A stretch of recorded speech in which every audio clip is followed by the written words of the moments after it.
Бәріне сәлем. Бүгін республикалық кезеңнің 3-ші күні. Бүгін бізде оқушылар Айқанат High School of Бурабай мектебіне түсуге арналған сынақ тесттерін тапсыратын болады.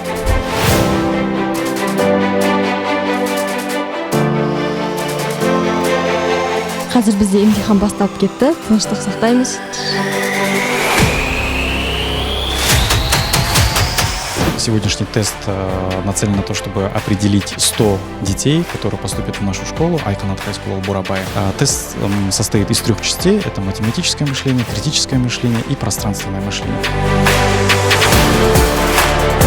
Біз қазір тест тапсырып шықтық.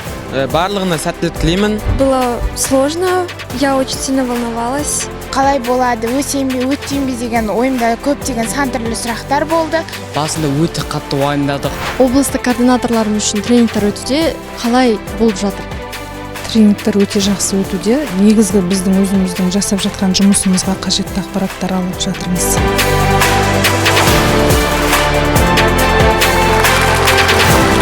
Қазір бізде оқу ағарту министрі Асхат Аймағамбетовпен кездесу өтіп жатыр. Айқанаттықтарды осы бүгінгі үлкен іс-шарамен шын жүректен құттықтаймын. Мен өте бір мықты әсермен шықтым.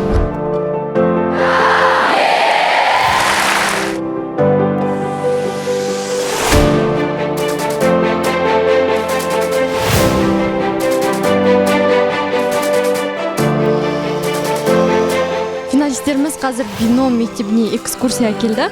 Ендеше бірге тамашалайық.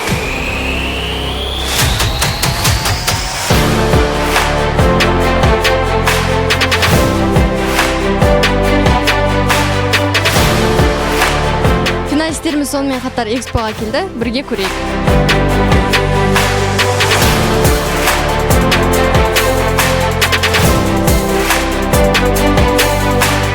Бұл менің экспоға алғаш келуім, және де бұл жерде маған барлығы ұнап жатыр, барлығы өте әдемі.